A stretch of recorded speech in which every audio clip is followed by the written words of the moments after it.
Hey, John. Yeah, let's start with government officials. New York City Mayor Eric Adams was the most recent leader to convert his paycheck to crypto. It's split between Bitcoin and Ether. His roughly $6,000 biweekly paycheck, that's after taxes, was down by at least $1,000 just over the weekend. Miami's Mayor Francis Suarez, meanwhile, also said in November he was taking part of his salary in Bitcoin. He announced that when it was trading near an all-time high. And both mayors have vowed to make their cities crypto hubs and trying to show here that they've got skin in the game. Speaking of skin in the game, guys, though, let's talk about pro athletes. LA Rams wide receiver Odell Beckham Jr., he's heading to the NFC Championship on Sunday. A lot to be excited about, but his salary was also recently cut in half. OBJ agreed to take his $750,000 paycheck in Bitcoin back in November. And since then, guys, Bitcoin's value has been pretty much cut in half.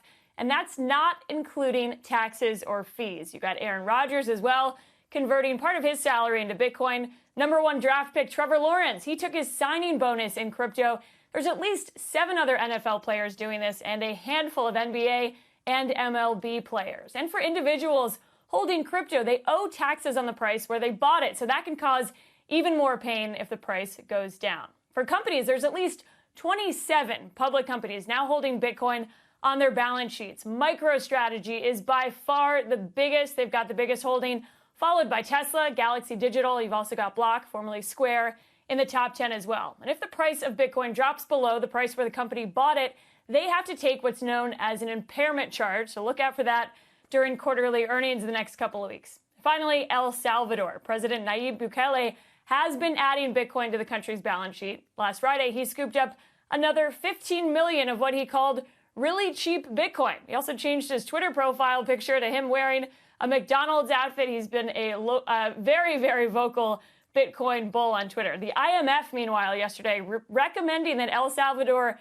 remove Bitcoin as legal tender, citing the risks. Guys. Yeah, Kate, and that's not just an idle suggestion from the IMF. You kind of need to make the IMF happy if you need loans and you're in El Salvador's position. I guess this raises the question about that whole store of value idea behind Bitcoin. I mean, we'll see where it ends up longer term, but at least in the near term, the value here is questionable.